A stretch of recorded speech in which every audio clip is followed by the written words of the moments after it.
Hello friends, today we will discuss the molding practices.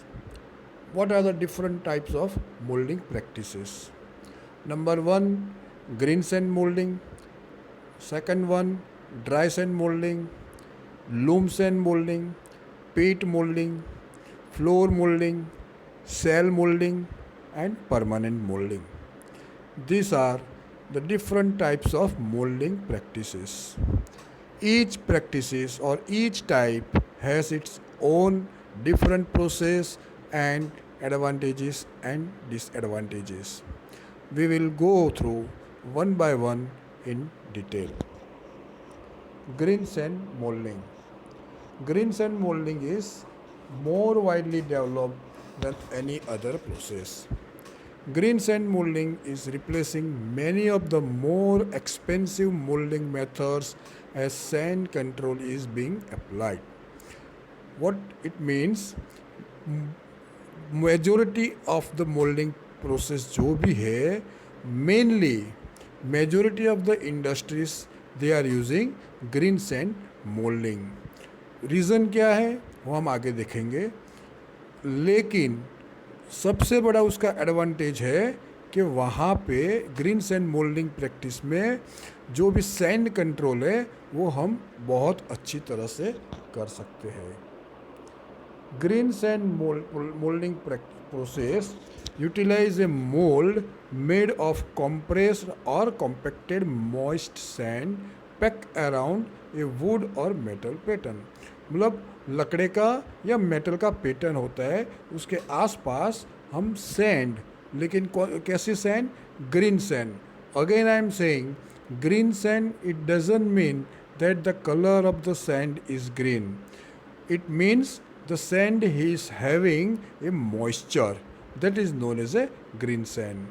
A metal frame or flask is placed over the pattern to produce a cavity. उसके ऊपर pattern रखते हैं, pattern के ऊपर ये mould रखते हैं और पैटर्न बाहर निकालेंगे तो उसके बाद में वहाँ पे कैविटी जनरेट होता है. The sand is compacted by either jolting और squeezing of the mould. Jolting मतलब उसके ऊपर हम प्रेस करते हैं, या स्क्वीजिंग जैसे हम बोलते हैं कि स्क्वीज हो गया, मतलब थोड़ा उसका संकोचन हो गया, उसको स्क्वीजिंग बोलते हैं. The other half of the mould is produce the same manner. जो कॉप एंड ड्रैग होता है, ड्रैग बनाया तो कॉप उसका होता है, वो भी सेम हिसाब से बनता है और उसके बाद में वो कंप्लीट मोल्ड बनता है. उसके एडवांटेजेस क्या है? एक तो low pattern and material cost. ये जो मैंने शुरुआत में बताया कि mainly majority of industries why they are using green sand molding practice, because the pattern and material cost is very very low against the any other molding practice. Almost no limit on size, shape and weight of the part. कोई भी वजन का, कोई भी shape का या कोई भी साइज़ का पार्ट होता है तो हम वो वहाँ पे बना सकते हैं. एडेप्टेबल टू लार्ज और स्मॉल क्वांटिटीज़. 2 4 10 15 20 पीस बनाना है तो अभी वो एडवांटेजेस है, मतलब वो इकोनॉमिकल है. या number of pieces in terms of 1000 pieces बनाना है तभी वो एडेप्टेबल या हमको इकोनॉमिकल पड़ता है. Use best for light bench moulding for medium size casting. Medium size casting के लिए ये प्रैक्टिस बहुत अच्छी है या एडवाइजेबल है. डिसएडवांटेजेस कौन कौन से हैं? तो लो डिज़ाइन कॉम्प्लेक्सिटी. मतलब यहाँ पे जो डिज़ाइन का कॉम्प्लेक्सिटी होता है वो लो होता है. अगर मान लो कोई कॉम्प्लेक्स डिज़ाइन है तो वो वहाँ पे हम नहीं बना सकते और डायमेंशनल एक्यूरेसी उसमें अच्छी ज़्यादा नहीं मिलती है. These are the two disadvantages of green sand molding. Next one is the dry sand molding. Process for dry sand molding is exactly same as green sand molding. जो ग्रीन सैंड मोल्डिंग का जो process है वही process dry sand का है, लेकिन सबसे बड़ा डिफरेंस कौन सा है कि यहाँ पे मोल्ड बनाने के बाद उसको ओवन में रखना पड़ता है for the baking of the sand. Baking मतलब जैसे हम बेकरी जो बोलते हैं बिस्किट का, तो उसमें क्या होता है, सेम वो मोल्डिंग होता है।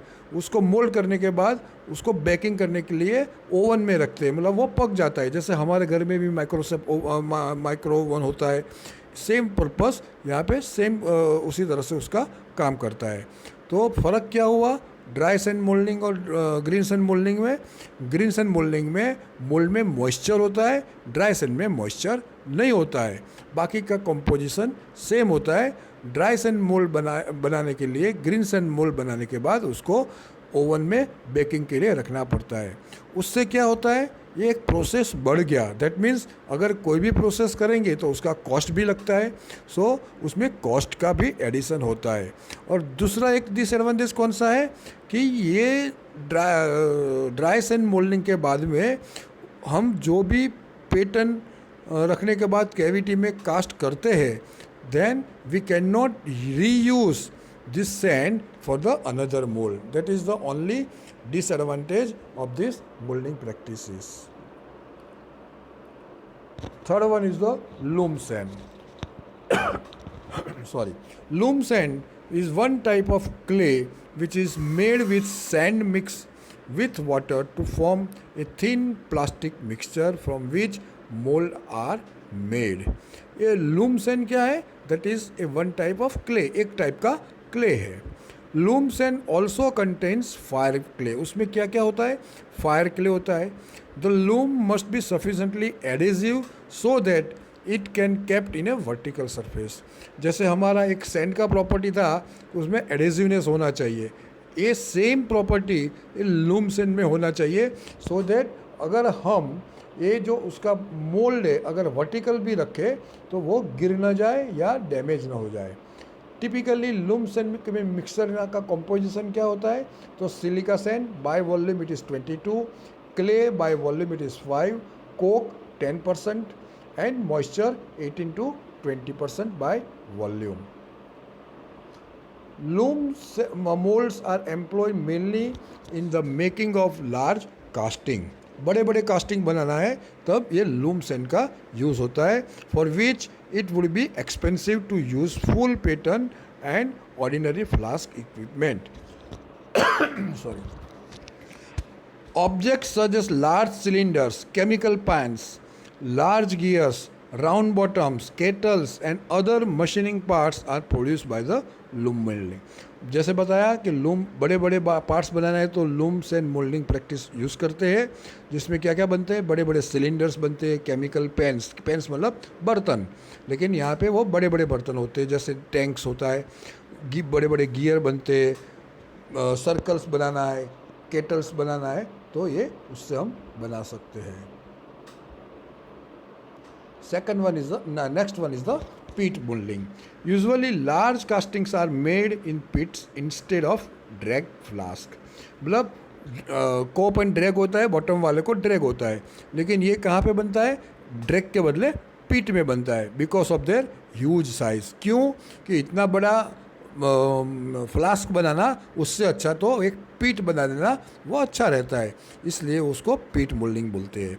इन pit moulding the sand under the pattern is ram by bedding in process. जो पैटर्न के नीचे का सैंड है उसको रैमिंग करते हैं। The walls and the bottom of the pit are usually reinforce with concrete. मतलब जो पीट का जो वॉल होता है चारों तरफ का और बॉटम होता है, उसको क्या करते हैं? रेनफोर्स, मतलब उसमें एक लेयर बनाते हैं, किसका? कंक्रीट का। And a layer of coke is laid on the bottom of the pit. उसके नीचे कोक का लेयर भी रखते हैं। ये रखने का कारण क्या है कि जब हम मोल्टन मेटल पोर करते हैं तो जैसे मैंने बताया था कि उसका गैस का इवोपरेशन होता है, तो ये जो लेयर होते हैं कंक्रीट और कोक का, तो वो गैस इजीली एक्सेप्ट करके बाहर निकलता है। The coke bed is connected to the atmosphere through the vent pipes. ये कोक बेड जो होता है उसमें एक पाइप रखते हैं और वो एटमोसफियर में खुला रखते हैं, सो दैट जब भी गैसेस जनरेट होते हैं वो वेंट पाइप के थ्रू एटमोसफियर में चला जाता है। One box is generally required to complete the mold. एक ही बॉक्स की ज़रूरत पड़ती है, बराबर। And runners, sprues and pouring basin, ये सब पूरा ये एक ही बॉक्स में आ जाता है। Floor molding. यहाँ पे भी क्या है, only difference is instead of pit और flask here we are using floor. जो भी आपका इंडस्ट्री होता है उसमें कोई एक एरिया में फ्लोर का यूज़ हम करते हैं पूरा मोल्ड बनाने के लिए, मतलब यहाँ पे कोई फ्लास्क नहीं होता है। ये क्यों करते हैं कि अगर कोई आपको मोल्ड बॉक्स बनाना है या फ्लास्क बनाना है तो बड़े साइज़ का अगर कोई आपका जॉब है तो उसके लिए बहुत बड़े साइज़ का आपको फ्लास्क बनाना पड़ेगा, तो ये कॉस्ट ज़्यादा होता है। तो यहाँ पे हम क्या करते हैं, जो फ्लोर होता है फ्लोर का यूज़ हम ये मोल्डिंग पर्पस के लिए करते हैं। That is why it is known as the floor molding. Shell molding, this is an expandable mold casting process that uses resins cover sand to form the mold. ये sand में resins हम डालते हैं। As compare to sand casting this process has better dimensional accuracy. उसमें resins डालने के क्या होता है कि जो भी कास्ट करते हैं सैंड कास्टिंग में, इसके बदले अगर हम सेल मोल्डिंग करेंगे तो उस डायमेंशनल एक्यूरेसी ज़्यादा आती है, और दूसरा उसका प्रोडक्टिविटी रेट भी हम बढ़ा सकते हैं। एंड प्रोडक्टिविटी रेट बढ़ता है तो अल्टीमेटली लेबर का कॉस्ट कम होता है। It is use for small to medium parts that require high precision. अभी दूसरा भी एक एडवांटेज क्या है कि यहाँ पे प्रिसीजन, मतलब जो भी वर्क पीस हम बनाएंगे उसमें डायमेंशनल एक्यूरेसी हमको थोड़ी ज़्यादा अच्छी मिलती है। लेकिन ये कहाँ पे यूज़ होता है, बड़े पार्ट्स के लिए नहीं होता है, लेकिन छोटा और मीडियम साइज़ के पार्ट्स के लिए हम यूज़ करते हैं। उसके एडवांटेजेस क्या है, shell molding can be completely automated for mass. ये उसका ऑटोमेशन हो सकता है। ऑटोमेशन होगा तो प्रोडक्टिविटी ज़्यादा मिलेगी, प्रोडक्टिविटी ज़्यादा मिलेगी, लेबर कॉस्ट कम होगी, सरफेस फिनिश अच्छा मिलता है। तो सरफेस फिनिश अच्छा मिलने से क्या होता है कि सेकंड अगर कास्ट हो जाने के बाद हमको उसको मशीनिंग कम करना पड़ेगा, या बहुत सारे केसेस में नहीं करे तो अभी चल सकता है। Complex shapes and fine details can be form with very good surface finish. Complex shapes होता है, फाइन डिटेल्स मतलब बहुत सारे कोने में छोटे मोटे ग्रूव वगैरह दिया हुआ होता है, ये प्रोसेस से हम बना सकते हैं। और ये ऑटोमेटेड प्रोसेस करेंगे, ये सेल मोल्डिंग का प्रोसेस हम ऑटोमेटेड करेंगे तो लेबर कॉस्ट बहुत कम हो जाती है। और दूसरे भी एडवांटेजेस जैसे मैंने बताया कि टूलिंग कॉस्ट कम होता है, स्क्रैप जनरेट कम होता है, लार्ज पार्ट्स एंड कॉम्प्लेक्स से भी बना सकते हैं, टूलिंग और इक्विपमेंट कॉस्ट कम होता है, scrap can be recycle, scrap जो भी होगा हम वो रिसाइकल्स कर सकते हैं, और लीड टाइम कम होता है, मतलब प्रोडक्शन रेट ज़्यादा होता है। उसके साथ में उसके डिसएडवांटेज भी है। The getting system must be A part of pattern. जो गेटिंग सिस्टम होता है वो पैटर्न का पार्ट रखना पड़ता है, तो पैटर्न बनाने का कॉस्ट ऑटोमेटिकली बढ़ जाएगा। The resins for the sand is expensive. यहाँ पे सैंड में हम रेजिन ऐड करते हैं सो दैट जो सैंड का कॉस्ट होगा वो उसमें कॉस्ट एडिशन होगा। इक्विपमेंट कॉस्ट उसका ज़्यादा होता है, मटेरियल स्ट्रेंथ उतना अच्छा नहीं मिलता है, पोरोसिटी उसमें ज़्यादा आने का चांसेस है। मशीनिंग का ज़रूरत जब हम प्रिसाइज वर्क करना है तो उसमें होता है, और अगर ये मैन्युअली हम ऑपरेट करते हैं तो उसका लेबर कॉस्ट हमको ज़्यादा पड़ता है। This are the disadvantages. Next one is the permanent molding. Permanent molds consist of mold cavity machine into metal die blocks and design for repeative use। Permanent mould का मैं एक बेस्ट एग्जांपल आपको बताऊं तो जैसे मैंने पहले एक बार डिस्कस किया था कि हमारे घर में फ्रिज के अंदर आइस क्यूब बनाने के लिए एक ट्रे होता है, वो ट्रे परमानेंट मोल्ड है। सिर्फ हम हर एक बार नया ट्रे नहीं बनाते, वो ही ट्रे में पानी डालते, उसका सॉलिडिफाई होता है और हम आइस क्यूब बाहर देते। आइस क्यूब लेने के बाद वो ट्रे उसमें फिर से पानी भर के हम फ्रीज में रख देते। वो क्या हुआ, एक परमानेंट मोल्ड हुआ। So permanent mold consist of mold cavities machine into a metal die. जैसे यहाँ पे मेटल का डाई में उसमें कैविटी होता है, लेकिन जो मैंने एग्जांपल दिया आइस का वो प्लास्टिक का ट्रे होता है, बराबर है। Currently molds are use made of the cast iron and steel. Permanent mold casting can be produced from all of the metals including iron and copper alloys, but are usually light metals such as zinc based magnesium and aluminum. ये metal में से बनता है, लेकिन हमको metal कौन सी choose करने की होती है कि वो जिसका वेट कम हो. कम क्यों होना चाहिए? क्योंकि हमको ये मोल्ड हैंडल करना है मतलब उसको ले जाना है, लाना है. हमारा घर का जो आइस बनाने का ट्रे तो बहुत हल्का होता है, लेकिन अगर वो भारी होता तो हम जब आइस खाली करते हैं उसके बाद में ट्रे को जहाँ पे हम पानी भरते हैं वहाँ ले जाएंगे, तो अगर हैवी है तो हमको ज़्यादा मुश्किल होगी. The same way here permanent mould में क्या होता है, जो भी कैविटी बनाने के लिए हम मटेरियल यूज़ करें वो मेटल का होता है, लेकिन वेट में वो लाइट होता है. परमानेंट मोल्डिंग के एडवांटेज क्या है? तो produce dense uniform casting with high dimensional accuracy. ये हमने एक बार कैविटी बना दिया है तो उसमें वो कैविटी बनाने में भी और मेटल में बनाया हुआ है, तो हम चाहे इतना कैविटी अच्छा बना सकते हैं. अगर कैविटी अच्छा बना है तो उसमें जो कास्ट करेंगे उसका क्वालिटी भी, उसका डायमेंशनल एक्यूरेसी भी हमको अच्छा मिलेगा, सरफेस फिनिश भी अच्छा मिलेगा. ये रिपीटेड यूज़ कर सकते हैं. जैसे मैंने बताया कि आइस ट्रे है, तो ऐसा तो नहीं है कि हम एक बार आइस बनाने के बाद वो ट्रे फेंक देते हैं, वो रिपीटेड यूज़ करते हैं. Rapid production rate with low scrap loss. Disadvantage क्या है? Higher cost of tooling require for higher volume of casting. एक तो जो ट्रे बनाते हैं या मोल्ड बनाते हैं उसका कॉस्ट हमको थोड़ा ज़्यादा पड़ता है. That is the only disadvantage.